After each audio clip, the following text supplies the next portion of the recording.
Assalamualaikum warahmatullahi wabarakatuh.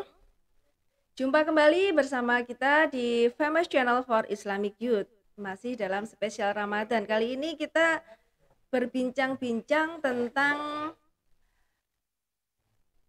pelajar yang diterima di perguruan tinggi negeri dengan jalur rapot. Nah, saat ini di studio sudah ada narasumber kita, yaitu Mbak siapa?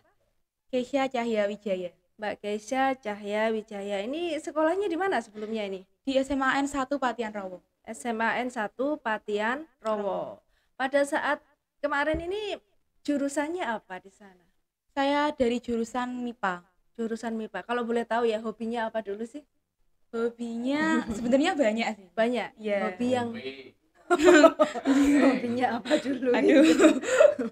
Nanti ini kan saya akan tanya nih kok apa ya nanti ngambil jurusan ini pasti kan ada kaitannya dengan hobi kayak Iya. gitu kan.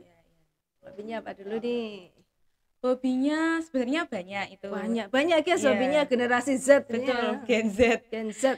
Tapi lebih ke menggambar, Drawing. Yes, drawing. Gambar. Iya. Apa semua kamu gambari atau hanya gambar khusus itu ya? Ya, gambar apa aja. Gambar apa aja ya? Ya, saya juga pernah gambar orang Oh, gitu. berarti ini kelihatannya ini desain ya? Iya. Desain. Anda ini tertarik dengan yang namanya desain, suka mendesain. Iya. Ya. Berarti waktu kuliah ini diterima di mana ini? Saya diterima di Departemen Desain Produk Industri ITS. Desain Produk Industri ITS. Ada erat kaitannya dengan hobinya tadi ya? Iya, masih sejalur. Sejalur dengan menggambar Betul. tadi gitu. Itulah namanya sesuai dengan bakat, sesuai dengan hobi, itu ada suatu kecintaan di situ. Betul, ya. Oke. Artinya nanti hasilnya pun juga akan maksimal ya, Dek ya. Gitu. Ini sekarang Anda kan diterima di perguruan tinggi negeri di ITS, ya. Itu dengan jalur rapot. SNBP. Ya, SNBP dengan jalur rapot ya. Nah, itu persiapan awalnya gimana sih kok bisa dengan jalur rapot itu? Untuk persiapannya tentunya ya kita harus mempersiapkan rapot. Nilainya dari semester 1 sampai 5. Untuk nilainya itu ditargetkan untuk terus meningkat gitu ya. Kalau turun nggak bisa ya. Kalau turun naik terus sulit. naik lagi nggak bisa ya. Iya. Oke. Ini berarti bagaimana sih cara mempertahankan nilai itu? Kadang sulit loh mempertahankan nilai. Kadang mempertahankan nilai secara mendatar gitu pun juga sulit. Apalagi naik ini. Ini Anda cenderung mendatar atau naik ini? naik. Ya, terus naik ya. Nggak pernah naik turun gitu nggak pernah Untungnya ya? Untungnya enggak. Itu bagaimana itu teknisnya itu kok bisa caranya bisa naik kayak gitu itu gimana? Kalau saya sendiri itu kan waktu mau masuk SMA ini tuh sempat kena COVID. Maksudnya Indonesia kan pernah sempat kena COVID, makanya sekolah jadi daring. Oh, daring. Ya. Jadi selama 3 tahun, sekitar 3 sampai 2 tahun itu sempat daring. Jadi kita kan belajar di rumah. Itu kelas 10 itu saya masih daring. Kelas 10 masih daring ya? Yeah. Pandemi pada saat itu. Ya, gini, kalau secara apa ya bahasanya anak daring itu mindsetnya kayak bahan. Oh iya. Ada tugas ya udahlah nanti aja gitu. Kan? Dapat nilai gitu. Makanya waktu kelas 10 itu hitungannya saya SMA tapi kayak nggak berasa SMA. Kayak masih main-main, masih gitu. Tapi begitu kelas 11 kan udah mulai masuk secara tatap muka. Udah mulai setengah-setengah. Nah, itu mulai ada target. Oh, aku nanti kalau kelas 12 mau gini, jadi harus gini. Nilai rapotnya harus naik. Tuh. Lebih ditingkatkan lagi. Harus punya target ternyata. Ini para pelajar Anda harus punya target agar bisa mengikuti jejak langkahnya Mbak Keisha ini ya. Harus punya target ya gitu. Kalau nggak punya target maka juga nggak akan hasilnya nggak akan maksimal gitu. Ini berapa siswa, berapa pelajar yang dari sekolah Anda yang masuk ke PTN itu ada berapa? Untuk ke perguruan tinggi negeri itu ada 28 anak dan untuk 5 anak di Politeknik. Ini generasi Gen Z yang luar biasa ini yang jadi inspirasi ini ya kayak gitu. Nah, pada saat itu kan pasti ya ketika dalam masuk melalui PTN, apalagi Anda mempersiapkannya dengan rapor, otomatis ada kan keinginan dari kelas 10 itu untuk kuliah gitu lah. Itu bagaimana support dari para guru-guru dan juga orang tua? Kalau untuk support ya pasti guru dan orang tua itu pasti mau yang terbaik ya. Mau yang terbaik. Kalau menurut saya support itu paling penting itu support dari diri sendiri. Dari diri asal sendiri. Diri sendiri ya. Percuma dong kalau kamu disupport sama orang tua, sama guru, tapi kamunya sendiri masih ogah-ogahan, nggak niat. Jadi niatnya harus dari diri sendiri dulu. Para pelajar ini niatnya kuncinya adalah support dari diri kita sendiri kayak gitu. Kalau need interest kayak gitu, itu pentingnya ya kayak gitu. Dan Anda berhasil ternyata diterima di PTN itu. Ini berarti dari persiapannya waktu itu pakai online ya? Persiapan berkas-berkasnya seperti daftar itu. ulang. Iya, itu semua berbasis online. Tapi karena jurusan saya kan jurusan desain, jadi itu ada portofolio. Nah, portofolio itu diverifikasi secara offline ke kampusnya itu. Harus datang berarti ya? Iya, harus datang. Kan kayak membuktikan yang gambar itu siapa sih? Kan bisa aja dijoki gini.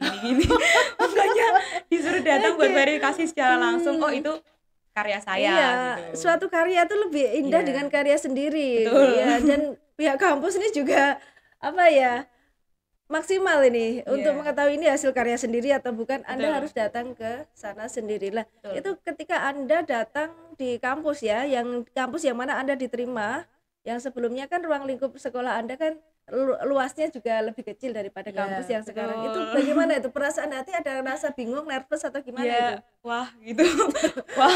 wah ini ada kata wah lah. Wahnya itu gimana nih?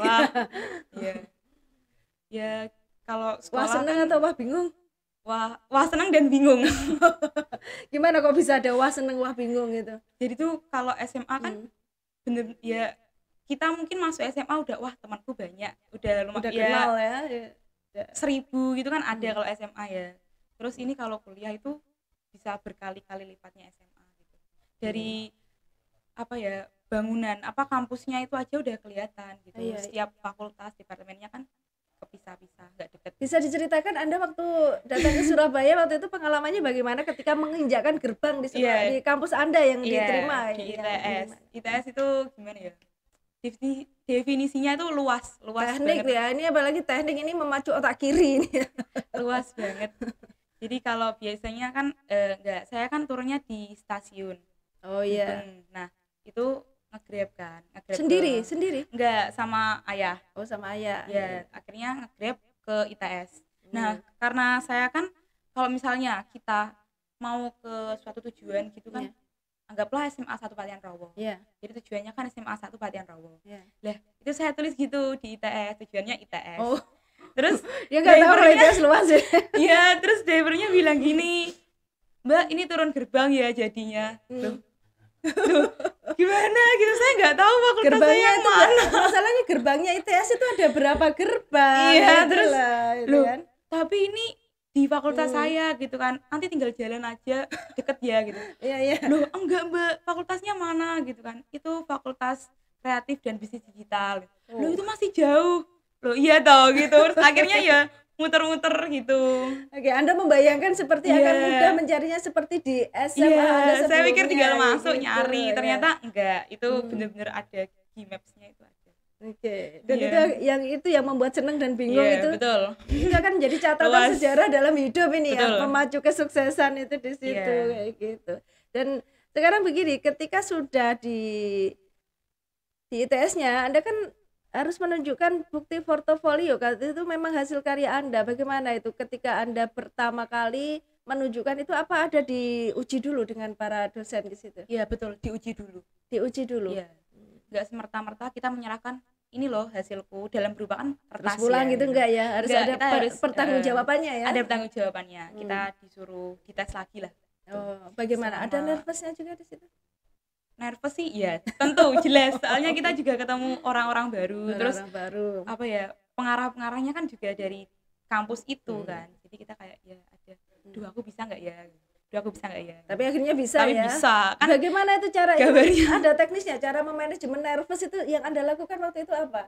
Itu akan hal baru buat Anda iya, kan iya, saat itu iya. ya. Kalau saya ya apa ya? Biasa aja. Biasa aja pokoknya jalan biasa gitu aja. ya. Oke. Kamu yakin sama kemampuanmu? Kan itu gambarnya kamu kan. Iya. Gambar saya sendiri yang gambar gambar. Anda Jadi gitu ya. ya pasti kamu bisa lah. Oke. Pokok ya positive thinking dulu. Oke, buatan sendiri masa nggak bisa bertanggung Iya, jawab iya, gitu gitu. kan. Pasti Oke. bisa lah, nanti ada jalannya gitu. Alhamdulillah. Nah, dan ternyata semuanya sudah terlewati ya di tahap Iya, awal itu sudah. ya, kayak gitu. Tinggal nanti kuliahnya bulan apa ini? Kalau kuliahnya kayaknya serempak ya. Untuk bulannya Agustus. Bulannya Agustus. Iya. Oh ya. Mulai Oh ya, ospek. ini kembali kepada teknik mempertahankan nilai ini. Ini untuk para pelajar yang lainnya. Itu tekniknya bagaimana? Karena dengan rapot itu loh, tekniknya bagaimana agar pelajar yang lain itu bisa mengikuti jejak Anda, sehingga karena tidak mudah juga mempertahankan nilai rapotnya. Itu bagaimana yang Anda lakukan, gimana waktu itu? Kita belum mendapatkan suatu hal yang lengkap tadi ya. Iya. Untuk itu kalian pertama harus punya tujuan dulu. Tujuan dulu. target ya. tadi ya. Ya. Terus kayak kan kita makin tambah usia, makin tambah kelas juga. Jadi kan pikiran kita juga makin terpacu. Iya, makin terpacu. Kalau aku udah gini, berarti ya aku harus punya apa ya? Tujuan di sini gitu loh. Apa sih aku misalnya mau kuliah. Nah, kuliahnya jurusan apa? Misalnya kamu sebenarnya jurusan kuliah itu kan harus dipikir dari kita kelas 11, bahkan 10 pun itu nggak apa-apa untuk mikir gitu kan. Nanti bisa dipikir kira-kira aku mau masuk pendidikan biologi nih. Ya berarti kamu belajar biologinya itu digiatin. Lebih ditekankan tupoksinya. Berarti biologi. Kembali ke kesenangan hati dan juga hobi tadi ya, kayak gitu. Pengaruh nggak sih itu kayak hobi misalkan main basket, main catur atau ekstra lainnya? Pengaruh ya? Pengaruh ya. Jadi kan di sekolah juga ada program ekstrakurikuler. Nah, kamu bisa mulai menggali-gali potensimu tuh di mana sih?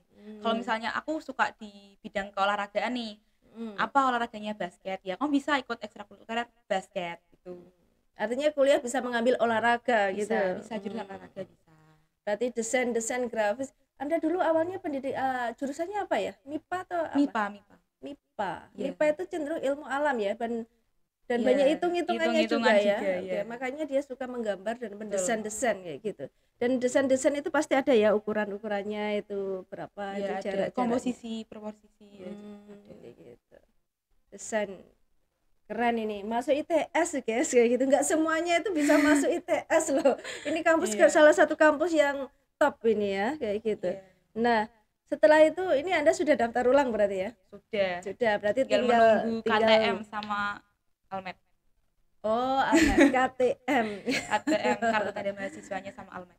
Oke. Dan ini ketika nanti Anda kuliah ini, Anda rindu atau gimana nih? Kan ini masa menunggunya lama ini ya. Rindu kuliah. Oh, itu rindu kah? Atau saya sih apa ya? Atau sudah mempersiapkan bagaimana nanti di sana tempat-tempatnya kayak gitu kan? Belum ya. Kayak masih ya udahlah santai dulu. Yang penting sudah diterima kayak gitu ya. Abis paneng kan. Habis ujian sekolah. Ada itu kan. Jadi berarti perlu healing. Iya. Healing dulu lah. Healingnya kayak apa sih kalau boleh tahu? Ya healingnya pokoknya ya atau jalan-jalan di rumah enggak sih ya, di rumah harus ya. Yang penting ya, nanti simpel aja sih. Yang Anda harapkan ketika sudah di ITS nanti itu apa yang Anda harapkan ketika Anda itu sudah kuliah kayak gitu dan juga sudah lulus, harapannya Anda itu apa gitu? Harapannya punya banyak koneksi yang pertama. Jaringan koneksi. Karena koneksi kan nanti menentukan kamu bisa apa ya, kalau koneksi jaringannya gitu ya. Nggak boleh menutup diri ya gitu ya. Gitu. Begitu jadi biar bisa kamu tahu misalnya kamu mumpuni nih tapi kamu nggak punya koneksi, ya sama aja kamu dapat info dari mana. Oh iya. Apalagi medsos itu kan sekarang mendukung banget ya. Oke. Medsos apa saja yang Anda gunakan selama ini? Saya sih generasi Z ya. Saya sih untuk menambah jaringan yang mana ini akan berpengaruh pada kesuksesan Anda kayak gitu. Karena kita hidup di dunia nyata gitu loh. Iya, betul. Kalau juga orientasi akan menjadi entrepreneur atau kerja gitu. Betul. Kalau untuk medsos sih baru IG saya. IG ya. IG. Anak muda memang biasa ngumpulnya di IG ya, kayak gitu. Di Facebook jarang gitu. Iya, saya sih enggak. IG biasanya Kalau untuk menambah relasi, ini hal-hal topik apa yang sering Anda upload di media sosial itu tentang apa itu? Kalau untuk Apa media berhubungan dengan sosial, desain tadi? kalau untuk media sosial sendiri sih saya nggak terlalu ngupload gitu. Ya nggak tahu kenapa ya, cuma ya nggak gitu. Enggak ya, ya. Sekali aja mungkin kalau di IG, story IG saya edit apa gitu, Oke. tipografi. Artinya berarti untuk para pelajar lainnya, untuk adik-adik Anda itu perlu juga untuk menambah relasi. Oh, untuk menambah relasi kayak gitu. Nah, ini sangat pentingnya ini relasi, target, relasi, tujuan kita apa dan langkah-langkah apa yang harus kita lakukan sehingga akan memberikan kontribusi untuk keberhasilan kita di situ. Dan juga tidak lupa dengan yang namanya hobi, kesenangan kita. Hobi menggambar akhirnya dapat jurusan desain grafis kayak gitu ya. Terus sekarang gini, ini nih yang terakhir, motivasi Anda kepada para adik-adik Anda, para adik-adik pelajar yang di usianya di bawah Anda agar bisa mengikuti jejaknya Anda gitu, masuk perguruan tinggi manapun lah kayak itu. Bagaimana motivasi Anda? Pesannya belajar yang rajin. Gini, belajar yang rajin bukan berarti kayak bener-bener kalian tuh getol banget gitu loh, serius dalam belajar. Kayak bener-bener 24/7 itu pokok buku gitu. Enggak. Ya. Belajar yang rajin itu ada saatnya juga buat kalian kayak santai gitu kan. Kayak kalau mau senang-senang ya oke, senang-senang sewajarnya, terus nanti ya belajar. Jadi lebih ditingkatkan apa ya? Mindsetnya juga itu juga perlu. Nanti di SNBP itu kan kayak seleksi rapot. Nah, ini pengalaman ya. Iya. Ini gimana ya? Kalian kalau di seleksi rapot ini kan bakal nanti diarahkan sama guru BK untuk peluangnya, maksudnya kayak daya tampungnya berapa, terus kuotanya yang peminat itu berapa. Jadi kayak lebih terarah lagi gitu loh. Nah, kalian harus ngelihat itu juga, kemampuanku itu gimana, hobiku gimana, sampai mana, itu harus dilihat. Terus di SNBP ini terus banyak kejadian kayak mindsetnya orang-orang ini berubah. Jurusannya misalnya nih, aku suka A gitu ya, aku suka jurusan A, tapi kok kayaknya buat jurusan A ini peluangnya kecil deh di aku gitu kan. Terus akhirnya ya udahlah jurusan B aja, penting masuk. Itu bener-bener mindset yang jangan